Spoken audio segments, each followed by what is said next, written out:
Ćwierć wieku. Tyle minęło od Witamy w kolonii. Gdzie zamiast fanfar czekał nas zrzut do brudnej wody, a zaraz potem soczysty strzał w mordę na powitanie.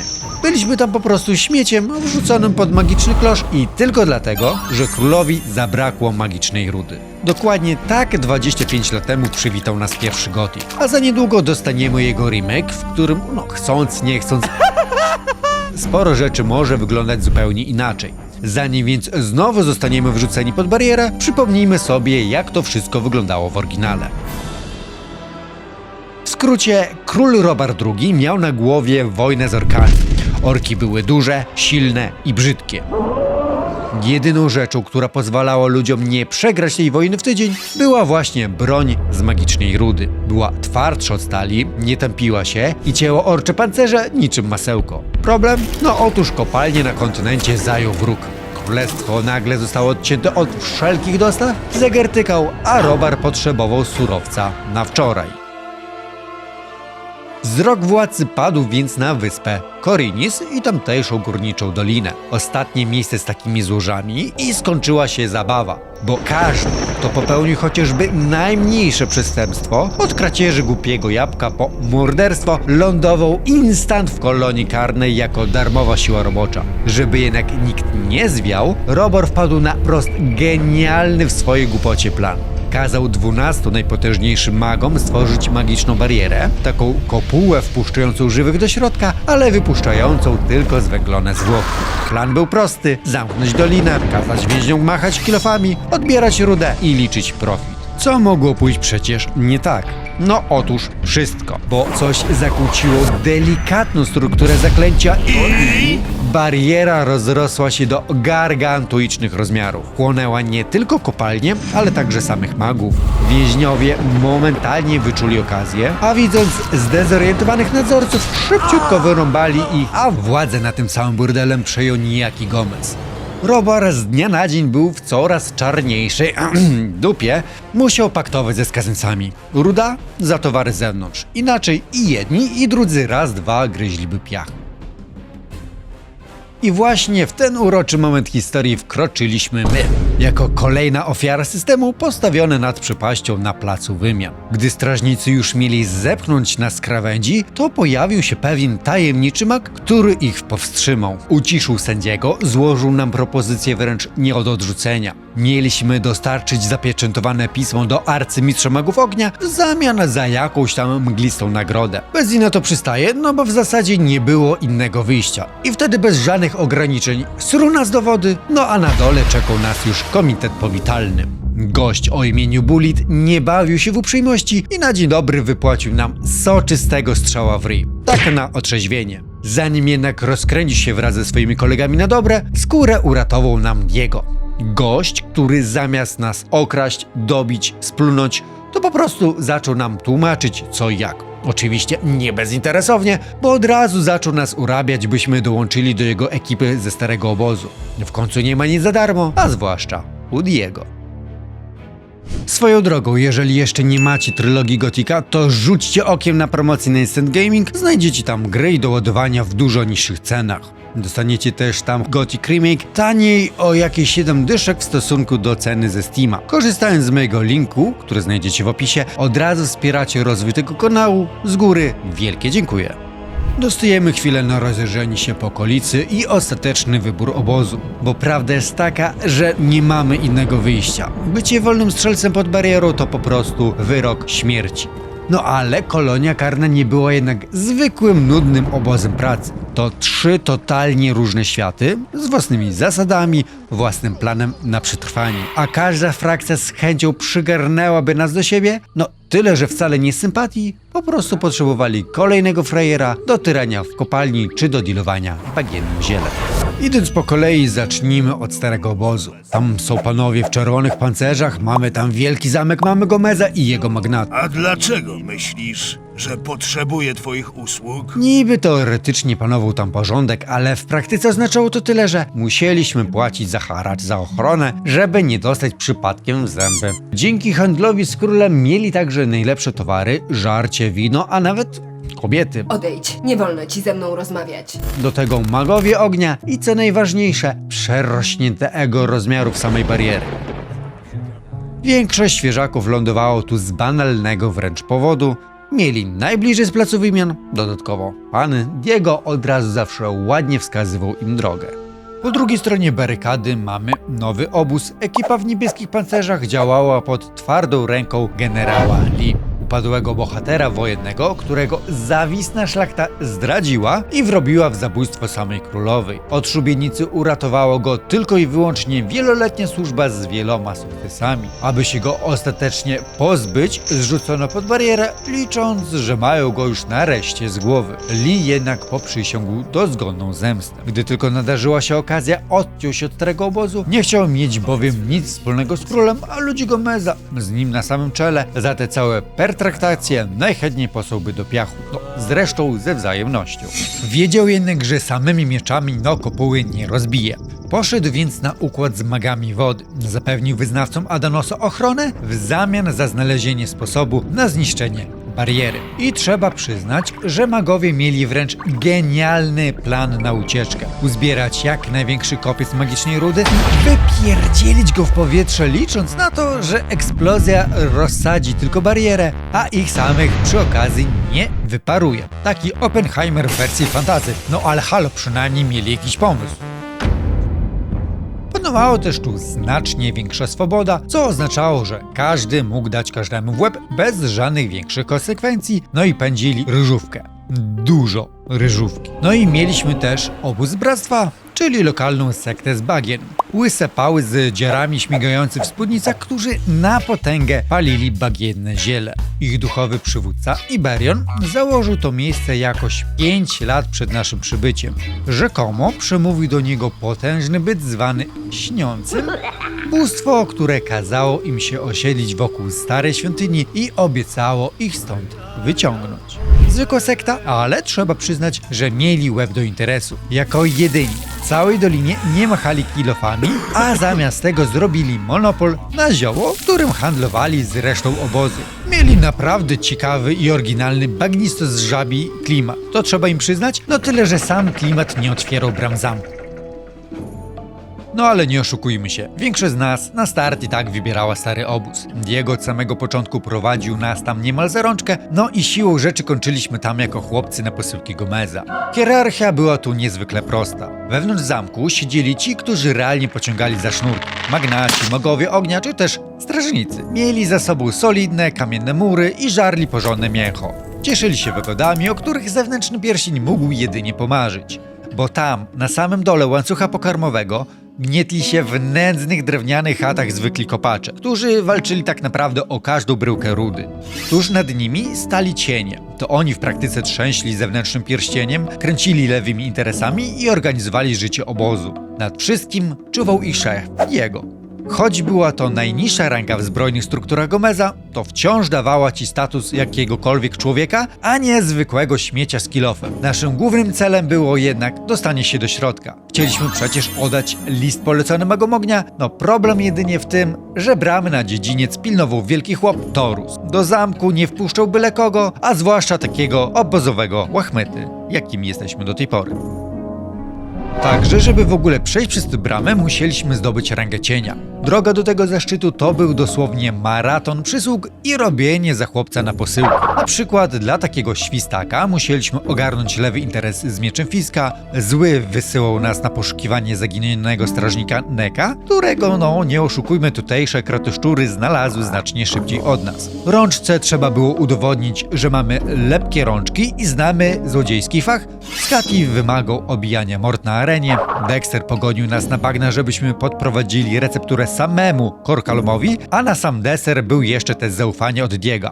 Musieliśmy zasuwać z buta przez pół mapy, modlić się, żeby nie zeżarł nas wilki czy inne cieniostwory, a przy okazji trochę steroryzować Grahama, by oddał nam mapę.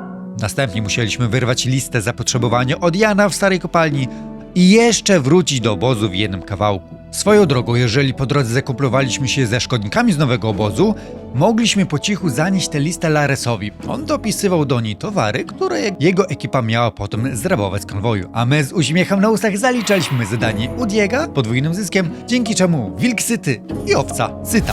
Kiedy w końcu odhaczyliśmy ten maraton przysług, Taurus bez większej łaski przepuścił nas przez bramę, tyle że w środku czekał nas jeszcze final boss, audiencja u samego Gomeza. Cóż, jeśli gadka poszła po naszej myśli i waliliśmy prosto z mostu, szef witał nas w obozie. Wbijaliśmy się wtedy w zbroję cienia, ale jedno głupie słowo za dużo, próba wciskania kitu, no i kończyło się to zgonem w ułamku sekundy. Gomez nie dawał niestety drugich szans. Powinieneś wierzyć we wszystko. No ale zakładamy, że się udało i dostaliśmy robotę. Ledwo zdążyliśmy się zadomowić, a już ktoś postanowił zepsuć nam ten święty spokój.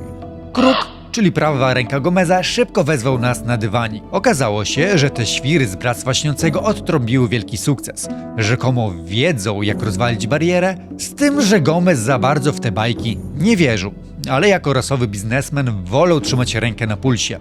Zostaliśmy więc oddelegowani na bagna w roli takiego podwójnego szpiega.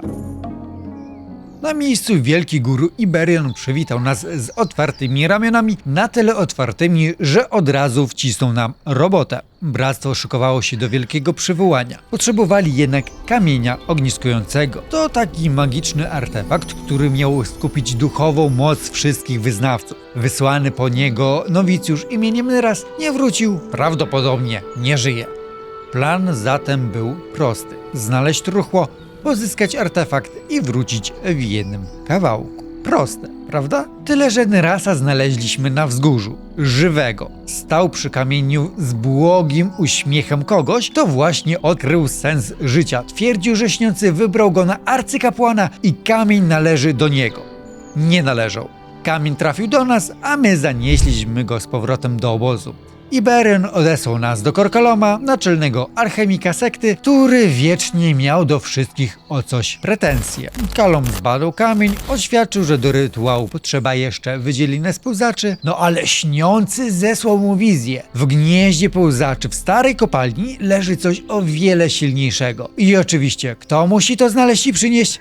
A my. I nagle cała zabawa w obozową politykę zamieniła się w mini survival horror pod ziemią.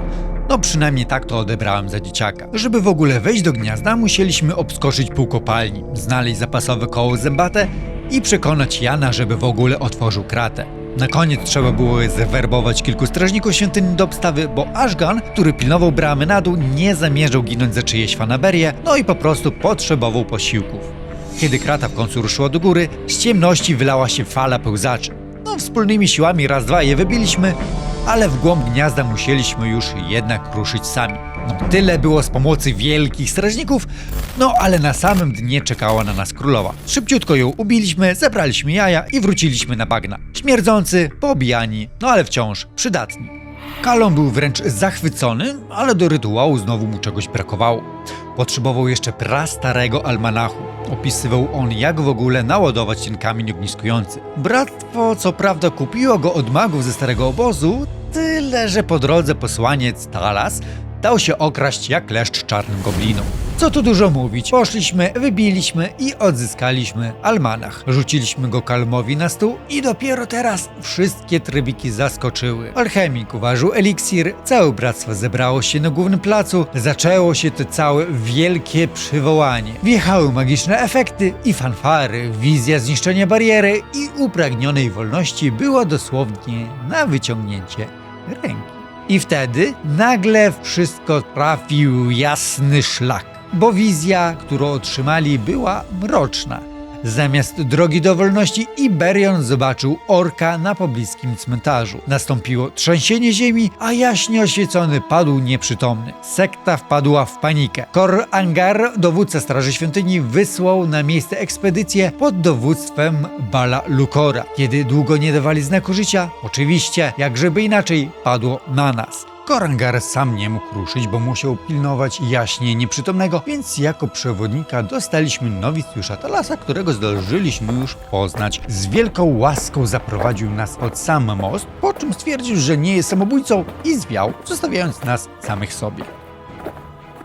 Oprócz starych orkowych grobów i mumii, Po kryptach kręcili się bardzo żywi i ekstremalnie wkurzeni orkowie. Wszyscy zwiadowcy bractwa niestety zostali wycięci w pień. Przeżył jedynie Bal Lukor. Pomogliśmy mu odeprzeć atak i wspólnie zaczęliśmy szukać jakichkolwiek śladów śniącego. Przeszukaliśmy 3 odnogi katakumb, przy okazji znaleźliśmy 2 połówki starego orkowego zwoju. Lukor posiłkował się malowidłami na ścianach, żeby odszyfrować jakieś tajemnicze zaklęcie teleportacji. Chciał chyba przenieść nas za zablokowane wrota, po czym, gdy to się udało, to wpuściliśmy go do środka kołowrotkiem. Byliśmy już przekonani, że właśnie znaleźliśmy rozwiązanie zagadki. No ale w ukrytej komnacie nie było absolutnie nic, żadnych znaków, żadnego śniącego, tylko jakieś stare orkowe rupiecie. Zrozpaczony Bal Lukor padł na kolana, po czym ostatecznie pękły mu styki. Doszedł do wniosku, że to nasza wina, nasza bluźniercza obecność była przeszkodą. Krzyknął, że śniący żąda krwawej ofiary i z obłędem w oczach rzucił się na nas. Także nie mieliśmy innego wyboru. Została zastosowana pacyfikacja metodą obronną zwaną atakiem. No i wyszło szydło z worka, że największym zagrożeniem w kolonii nie były wcale potwory, orkowie, tylko fanatyzm ludzi, którym z minuty na minutę walił się cały światopogląd. Po wiadomo jakim wyniku starcia wróciliśmy do obozu na bagnach, ale sprawy przybrały najgorszy z możliwych obrotów. Kor Angar błyskawicznie wysłał nas jeszcze po mocne zioła lecznicze na bagna, liczył na to, że uratuje to Iberiona. Zdobyliśmy je raz, dwa, ale na darmo niestety, bo jaśnie świecony, co prawda ocknął się, ale tylko na chwilę. Zdążył ostrzec wszystkich, że śniący to tak naprawdę demon i pod żadnym pozorem nie wolno go wybudzić. Stwierdził, że jedyną nadzieją na ratunek jest teraz plan ucieczki magów wody, po czym zmarł. Słysząc to, Kor Kalom w akcie totalnej odklejki nie przyjął tego do świadomości. Zebrał grupę najbardziej fanatycznych templariuszy i uciekł szukać demona na własną rękę. Plan bractwa upadł w dosyć spektakularny sposób, a my jak zwykle zostaliśmy z ręką w nocniku.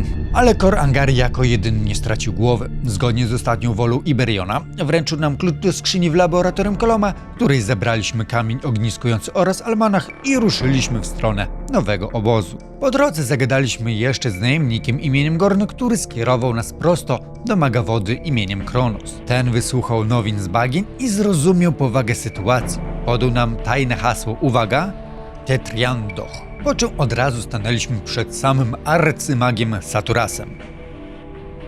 Ten wysłuchał nas i zabrał oba przedmioty, podsumował, że w sumie spoko, dzięki za kamień, ale potrzebne będą jeszcze 4. Ciekawe tylko, kto je ma znaleźć. Tak jak myśleliśmy, Saturas wręczył nam mapę z zaznaczonymi 4 lokacjami. Rzucił na drogę parę mikstur i życzył powodzenia. O tyle dobrze, że kolejność była absolutnie dowolna. Gorzej, że każdy z tych kamieni leżał w zupełnie innej części doliny. Z dwojga złego dobrą rzeczą było to, że na miejscu zawsze czekał nas jeden z naszych starych znajomych. Diego, Milten, Lesser, i właśnie nowo poznany Gorn. Co więcej, byli nawet przydatni. Walczyli, gadali, mieli swoje własne charaktery i każdy quest z nimi wyglądał zupełnie inaczej. Z Miltenem spotkaliśmy się przy krypcie pod Kamiennym Kręgiem. Mag ognia szukał tam pewnego orkowego talizmanu. Problem tylko w tym, że grobowca pilnował pewien przeklęty nadzorca. Kiedyś był to zwykły magnat, który wszedł do krypty, i skończył jako nieumarły strażnik, któremu zwykły miecz w zasadzie nic nie robił, ale Milten był na to bardzo dobrze przygotowany. Przekazał nam zwój z zaklęciem zniszczenia ożywieńca i wspólnie ustaliliśmy plan bitwy. Zeszliśmy do krypty i porozwalaliśmy znajdujące się tam szkielety. Nadzorca w zasadzie padł od jednego trafienia magią. Milten zabrał swój talizman, a my z pomocą znalezionego klucza otworzyliśmy skrzynię i finito. Mieliśmy już 1 kamień w garści. Z Diego spotkaliśmy się w kanionie troli niedaleko starej kopalni. Wiedział dokładnie, czego teraz szukamy i postanowił nam pomóc. Po drodze stał jednak mały problem, a dokładniej wielki troll, który strzegł kołowrotu otwierającego bramę. Cień zaproponował prosty układ. On odciągnie uwagę bestii, a my w tym czasie poszukamy jakiegoś słabego punktu. I tak przy szczątkach niezbyt szczęśliwego łowcy znaleźliśmy zwój zmniejszenia potwora. 1 rzut zaklęciem i z potężnego monstrum zrobiło się coś wielkości małego pieska.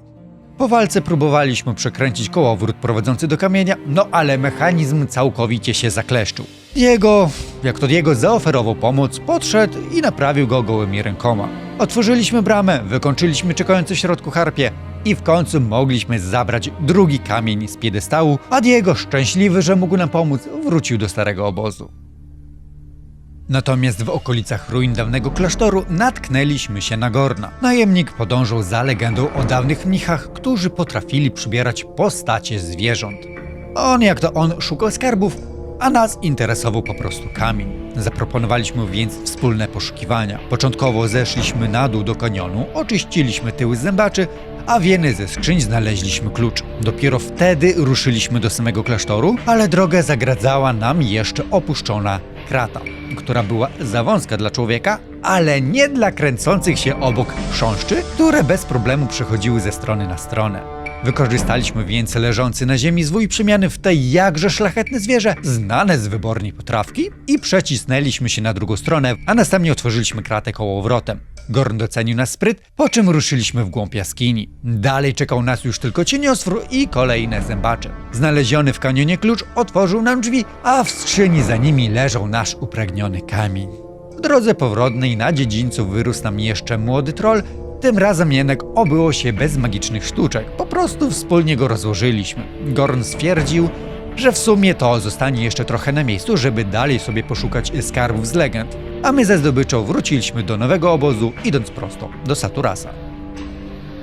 Na koniec akcja w górskiej fortecy. Zaraz za mostem strzeżonym przez golema wpadliśmy na znajomego nowicjusza, Lestera. Lester miał w tym miejscu własny mały interes. Otóż szukał aktu własności fortecy, chciał po ewentualnym upadku bariery prawnie zgarnąć okoliczne ziemie i kopalnie. Zgodziliśmy się mu pomóc, bo w sumie też tutaj musimy troszeczkę poszukać naszego kamienia. Zaczęliśmy przeszukiwania, wybijając harpie na każdym piętrze. W pewnym momencie Lester odłączył się, żeby sprawdzić górę. W tym czasie my znaleźliśmy w bibliotece klucz, który otworzył skrzynię na balkonie, a w nim leżał upragniony przez nowicjusza dokument. Oddaliśmy go Lesterowi, a on w zamian wcisnął nam 4 zwoje telekinezy i dobrą radę. Kamień ogniskujący leżał na platformie, do której po ludzku po prostu nie idzie dojść.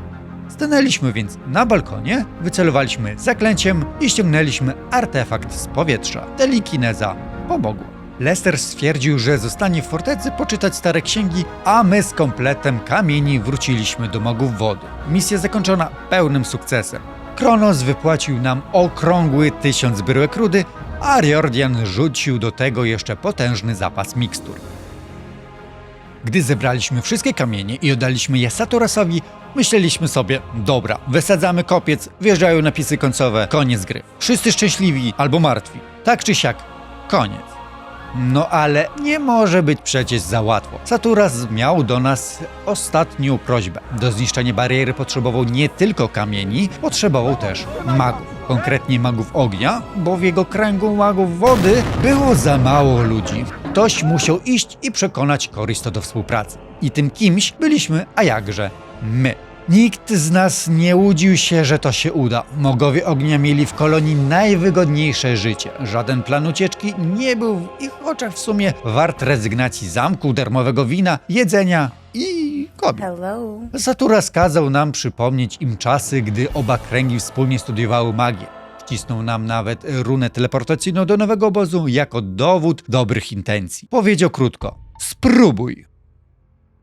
Ale kiedy dotarliśmy pod stary obóz, sytuacja wyglądała nieco inaczej niż to sobie wyobrażaliśmy. Bramy były zamknięte na głucho, z wzmocnionymi posterunkami. Nieopodal północnej bramy ukrywał się nasz dobry znajomy Milten, a przy południowej czekał na nas Diego. Obaj opowiedzieli nam tę samą historię. W starej kopalni kopacze przypadkowo przybili się do podziemnego źródła. Woda zalała szyby, stropy popękały i prawie wszyscy w środku zginęli. Gomez, dowiedziawszy się o tym, padł w furię. Bez rudy nie ma handlu z królem, a bez handlu traci całą swoją władzę. Jako rasowy tyran podjął błyskawiczną wręcz decyzję. Uderzamy na wolną kopalnię nowego obozu i przejmujemy ich złoża. Koristo i reszta magów ognia byli temu krytycznie przeciwni i zażądali negocjacji. Dla Gomeza w zasadzie od początku byli cierniem na tyłku, który teraz zakuł odrobinę za mocno. Oskarżył ich o zdradę i kazał wszystkich bez wyjątku wymordować. Praktycznie cały krąg ognia pod barierą przestał istnieć. Przeżył jedynie Milten, który akurat był przy starej kopalni, gdy ta się zawaliła. A gdy tylko wrócił do obozu, to od razu wszyscy rzucili się na niego, nazywając zdrajcą i spiskowcem, no ale cudem udało mu się uciec. Zanim ruszyliśmy z powrotem do Saturasa z niezbyt dobrymi newsami, to Diego dał nam jeszcze jedno zadanie. Mieliśmy dać znać Gornowi i Lesterowi, że czas na spotkanie. Tam gdzie zwykle, gdziekolwiek miałby to być. Dla nas nie było już powrotu do zamku.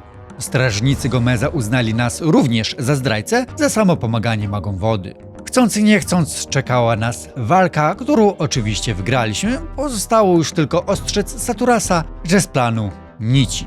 Na miejscu okazało się, że arcymag wody wiedział już o ataku na wolną kopalnię. Gorn dotarł do niego chwilę przed nami, ale kiedy opowiedzieliśmy mu o rzezi magów ognia, stary mag autentycznie się załamał. A my traciliśmy z dnia na dzień nasz dawny dom i zostaliśmy wygnańcem. Na szczęście Saturas z miejsca przyjął nas do swojej społeczności nowego obozu, dostaliśmy nową zbroję, nowy dach nad głową, no i oczywiście nowe problemy do rozwiązania. Saturas mimo wszystko zachował zimną krew. Powiedział nam coś, o czym wolałby jednak nie mówić, no ale nie ma wyboru. Był jeszcze jeden mag, który brał udział w tworzeniu bariery. Ten, o którym cała historia kolonii wolałaby zapomnieć. Nekromanta Xardas.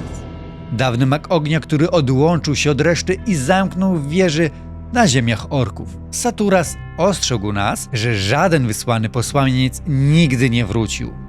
Poradził, żebyśmy zajrzeli do biblioteki i przeczytali pewne księgi, być może nam pomogą. Po drodze do nekromanty wykonaliśmy jeszcze prośbę Diego o zwołaniu starej ekipy. Lester wciąż siedział w górskiej fortecy i wertował stare księgi, no ale kiedy usłyszał, co się odwaliło, stwierdził, że niełatwo będzie to wszystko odkręcić i że w sumie to już najwyższy czas na spotkanie. Gorna spotkaliśmy w nowym obozie w jaskini Saturasa. Szczerze podziękował nam za fatygę i docenił naszą pomoc. No a potem zaczęła się nasza przeprawa przez ziemię orków. Droga do wieży wymagała nieco innego podejścia niż samo machanie mieczem. Zgodnie z tym, co wyczytaliśmy w bibliotece, czekały tam na nas 3 potężne golemy. Każdy wymagał nieco innej taktyki. Kamienny, mieczem co najwyżej go połaskotamy, potrzebujemy ciężkiego obucha. Lodowy zamrozi nas sekundę. No chyba, że potraktujemy go magią ognia. Ognisty? Tak samo, tylko odwrotnie. Trzeba go po prostu zamrozić. Po pokonaniu strażników weszliśmy do wieży, idziemy, a przed nami demon. Zamiast rzucić się nam do gardła, zaczął do nas gadać telepatycznie. Zażądał dowodu zwycięstwa, więc oddaliśmy mu 3 wyrwane z golemów serca. On w zamian wręczył nam runę teleportacyjną na wyższe piętro, gdzie grzecznie czekał na nas Xardas. Jako że był najpotężniejszym z magów ognia i nadzorował tworzenie bariery, to w zasadzie wiedział o niej więcej niż ktokolwiek inny. Dlaczego więc uciekł ze starego obozu? Otóż reszta magów, jak i sam Gomez patrzyli dosyć nieprzychylnie na jego eksperymenty. Zaszył się więc w wieży na ziemiach orków. Tam w toku własnych badań zrozumiał, że pod ziemią drzemie coś, czego nikt inny nie przewidział. My w międzyczasie streściliśmy mu na szybko wydarzenia z innych obozów, co skwitował słowami, że pomoc Legomeza od początku była samobójstwem, a plan Saturasa po prostu nie zadziała. Wielki kopiec rudy to była taka gigantyczna bateria, można by było wysadzić ze 100 takich kopców i tak to by nic nie dało. Rozwiązanie leży zupełnie gdzie indziej, pod ziemią. Dodatkowo wyjaśnił to, co w sumie już sami wiemy. Bóstwo Bractwa to wcale nie Bóg, który wyzwoli kolonię, to śniący, albo kruszek, jak go nazywają orkowie. Potężny demon przyzwany setki lat temu przez 5 orkowych szamanów. Miał pomóc im pokonać wrogie klany. Demon oczywiście zrobił swoje, ale w zamian zażądał serc szamanów i zapadł w sen. Sen, z którego teraz próbował się obudzić. I to właśnie on swoimi mocami zaburzył delikatną konstrukcję bariery. Ale Xardas nie zamierzył nam dawać wszystkiego na srebrnej tacy. Wysłał nas na poszukiwania wygnanego orkowego szamana w starej cytadeli. Znaleźliśmy go tam, gdzie wskazał Xardas. Był otoczony przez orkowych strażników, którzy, nie oszukujmy się, mieli wobec niego mordercze plany. Uratowaliśmy go i wtedy okazało się, że ten ork mówi po ludzku. Urszak nauczył się naszego języka, kiedy harował jako niewolnik w wolnej kopalni. Udało mu się uciec, ale u swoich współbraci też nie zagrzał długo miejsca. Kiedy powiedział im, że śniący to złe bóstwo, wyrzucili go natychmiast z miasta za niewiarę. A my dzięki temu poznaliśmy w końcu prawdziwą historię. Mianowicie, tak jak mówił Xardas, setki lat temu 5 szamanów przyzwało Śniącego. Zbudowali mu pod ziemią świątynię i ofiarowali demonowi własne serca. Śniący przyjął dar, po czym z wdzięczności przeklął ich na wieki. Zmienił wszystkich w nieumarłych, żywych i martwych jednocześnie. Orkowie na powierzchni zapieczętowali instant świątyni ze strachu, ale do dziś dzień składają mu ofiary, byle tylko nie rozgniewać tego demona. Nasz plan był więc prosty: wbić do miasta orków siłą, wyrżnąć sobie drogę do świątyni, no ale szaman szybko jednak wybija nam ten plan z głowy. Za dużo zielonoskórych, no po prostu nie ma szansy, sami nie damy sobie rady, ale ma na to pewien inny pomysł.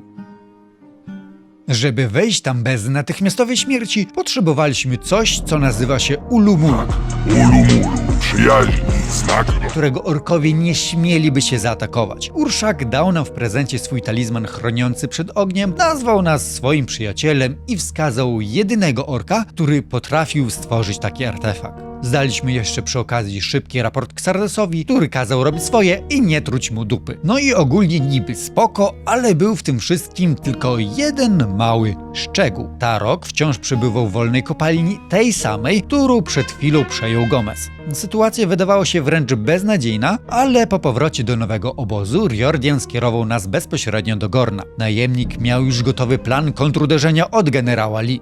Cicha robota, żadnego frontalnego ataku. Gorn dał nam klucze do stróżówki przed kopalnią. Mieliśmy się po cichutku zakraść i wpuścić go do środka, jednak zanim wyruszyliśmy, zawołał nas jeszcze wilk. Poprosił, żebyśmy przy okazji ściągnęli płyty z pancerzy pełzaczy, bo ma pewien sprytny plan. Po drodze przebiliśmy się jeszcze przez stato drapieżnych brzytew. Przy bramie kopalni stał szakal, ten sam cwaniak, który na początku pobierał o nas haracz w starym obozie. Teraz był w ciężkiej zbroi z 2 strażników za plecami i wytykał nam błąd w wyborze strony, a potem po prostu wszystkich wybiliśmy. Potem weszliśmy do stróżówki, otworzyliśmy bramę Gornowi i jego wielkiemu dwuręcznemu toporowi. Na niższych poziomach kopalni w końcu znajdujemy Taroka. Ork jednak nigdzie się nie wybierał. Podczas ucieczki ukosił go pełzacz i w zasadzie Tarok umierał od trucizny. Musieliśmy najpierw odnaleźć w ciemnościach lekarstwo, które zgubił. Dopiero kiedy je wypił, podał nam orkowy przepis na Ulumulu. Język ognistego jaszczura, róg cieniostwora, kły butnego węża i kieł trola. Lista zakupów jak z Biedronki przed świętami. Każdy składnik wymagał osobnej wyprawy w inny kąt kolonii, no ale już jesteśmy do tego troszeczkę przyzwyczajeni. Gdy w końcu udało nam się zebrać wszystko, Tarok posklejał to do kupy, wręczył nam totem, po czym odwrócił się i po prostu poszedł spać. Na zewnątrz zamieniliśmy jeszcze jedno słowo z Gornem, no i oficjalnie rozpoczęliśmy kolejny rozdział. A i przy okazji wilk dostał jeszcze swoje płyty i zrobił z nich zbroję. Naprawdę fajną zbroję. Z Ulumulu na plecach dotarliśmy pod miasto orków. Urszak czekał przy wejściu i wyjaśnił nam szybko, że świątynia to nie jest miejsce dla kogoś, kto planuje wrócić żywy, więc powinniśmy być ekstremalnie uważni. Dodał też, że bramę trzeba będzie otworzyć pewną orkową magią, która w zasadzie polegała na tym, że musieliśmy ukraść figurkę Śniącego. Użyliśmy zwoju telekinezy, by zwinąć ją sprzed nosa wielkiego tłumu zielonoskórych, no ale niestety już tego nam nie wybaczyli i Ulumulu przestało działać. Musieliśmy się instant ratować ucieczką w głąb katakumb. W środku nie było lepiej. Nieumarłe orki, szkielety, magowie i opętani sekciarze z obozu na bagnie, którzy w zasadzie nie wiadomo w jaki sposób to dotarli. No ale cóż, musieliśmy sobie jakoś radzić i musieliśmy wybić drogę dalej. Potem przyszedł czas na 4 nieumarłych orczych szamanów, którzy w zasadzie padali też jeden po drugim bez większych problemów. Z truchła każdego zabieraliśmy pewne starożytne sztylety. Natomiast obok 4 szamana leżało jeszcze coś ciekawego. Stary miecz z wyrytym słowem Uriziel. Wzięliśmy go i wtedy na Wielkim Moście pojawił się 5 kapłan. Uderzyliśmy go, ale nasza broń wręcz nic mu nie robiła. Był niemal jak powietrze. Ożywieniec był całkowicie niewrażliwy na zwykłą stal. Przyszedł więc wtedy czas na plan B. Uciekliśmy ze świątyni prosto do Xardasa. Nekromanta potwierdził, że trzymany w rękach Urziel to ostrze starożytnego rycerza, który wieki temu walczył z orkami. Sęk w tym, że broń straciła swoją magiczną aurę. Zanim Xardas przygotował formułę, odesłał nas do swojej zatopionej wieży, żebyśmy tam znaleźli jeszcze pewną starożytną magiczną zbroję. Po powrocie nekromanta stwierdził, że już ma gotowe zaklęcie, potrzebujemy tylko jeszcze potężnego źródła energii oraz kogoś, kto tę formułę wypowie w momencie, gdy wbijemy miecz w te źródło. Tylko ciekawe, co może być aż tak potężne i tak bardzo niestrzeżone. Być może wielki kopiec magicznej rudy? No, w zasadzie lepiej nie mogliśmy trafić, bo nasz stary ziomek, który ledwo co uciekł z rzezi w starym obozie, trafił do nowego obozu, gdzie próbował się pozbierać. Przyszliśmy do niego po cichu, zamknęliśmy się w bibliotece i wytłumaczyliśmy mu, co trzeba zrobić. Wiedział, że to raczej nie skończy się za dobrze, no ale że skoro nam ufa, to przystał na pomysł. Zakradliśmy się do komnaty z kopcem, wtedy Milten wyrecytował formułę, wbiliśmy w tym samym momencie Uriziel prosto w kopiec, jeden błysk i moc kopca zgasła w sekundę. Dokładnie tak, jak marzenia magów wody o wielkim wybuchu. A swoją drogą, jeżeli jeszcze tego nie robicie, to zasubskrybujcie kanał. Nie przegapicie wtedy żadnych odcinków, a jeśli macie jakieś wolne punkty akcji, gdy oglądacie na telefonie, to podbijcie jeszcze ten materiał i zostawcie lajka. Z góry wielkie dzięki za wsparcie. Zwarci i gotowi wróciliśmy do świątyni z naładowanym Urizielem i nową świecącą zbroją z magicznej rudy. Miecz ciął i podpalał wszystko aż miło, a piąty szaman stał dokładnie tam, gdzie go zostawiliśmy. Jeszcze chwilę temu był nietykalny, a teraz w zasadzie padł jak każdy inny nic nieznaczący wróg. Idąc dalej, doszliśmy do ogromnej bramy zamkniętej na 5 spustów. Nie otwierała się niczym. Dopiero rozkminiliśmy, że otworzyć ją można starożytnymi sztyletami, które na szczęście mieliśmy ze sobą. 4 z poprzednich szamanów i nowy główny z tego ostatniego. Mogliśmy w końcu przez nią przejść, ale nie spodziewaliśmy się, że za nią czekał na nas Xardas. Był wykończony, ledwo trzymający się na nogach. Teleportacja kosztowała go prawie wszystkie siły. Zdążył nam jednak przekazać to, co najważniejsze. Na dole czeka szalony Korkolom ze swoimi fanatykami. Xardas rozszyfrował orkowe zapiski i wie, jak powstrzymać demona. Dopóki 5 serc szamanów spoczywa w kapliczkach, demon nie opuści tego świata. Kapliczki trzeba otworzyć, a serca przebić starożytnymi sztyletami. Dobra wiadomość, mamy je wszystkie ze sobą nadal. Zła Xardas zemdlał, więc w walce nam nie pomoże. W głębi świątyni czekała na nas wielka jama w ziemi. Na środku stało coś, co wyglądało jak gigantyczny pełzacz. Śniący. No jeszcze śpiący, ale już się troszeczkę nieco wiercił. Pod przywództwem Korkoloma ruszyli na nas opętani nowicjusze, a przy tym guru wygłosił jeszcze klasyczną mowę złoczyńcy o niewiernych. No i wtedy śniący zaczął się troszeczkę bardziej ruszać, a Kolom zaatakował i padł. Nowicjusze zaatakowali i padli. Zostaliśmy sam na sam z kruszakiem. Tyle tylko, że nic nie byliśmy w stanie mu zrobić. Szybko jednak sobie przypomnieliśmy o 5 kapliczkach z sercami orkowych szamanów, które faktycznie stały nieopodal. Musieliśmy podbiec do każdej, otworzyć i przebić serce. Po przebiciu każdego pojawił się książę demonów, a przy okazji jeszcze sam śniący strzelał w nas kulami ognia, które musieliśmy unikać. Natomiast jeżeli podeszliśmy do niego nieco bliżej, to rzucał na nas jeszcze czar snu. Po ostatnim 5 sercu śniącego wybudzał wielki odkurzacz. Ciągał go niczym gospodyni pająka przy porządkach domowych. Demon próbował się wyrywać, trzymając z tego świata pazurami, no ale od czego mieliśmy magiczny miecz Uriziel? Jebs go prądem po czółkach i wciągnęło go raz, dwa. Bariera straciła momentalnie całą swoją stabilność, magiczna kopuła nad doliną zaczęła powoli pękać. Po raz pierwszy od lat więźniowie mogli zobaczyć czyste niebo, a bariera upadła. No ale oczywiście kij nam w dupę, bezimienny został pogrzebany pod gruzami walącej się świątyni, no ale przeżyje. Xardas go wyciągnie na początku drugiej części, no ale to w drugiej części. Dajcie znać w komentarzach, który obóz wybieraliście na start, no i w sumie dlaczego. Trzymajcie się, cześć!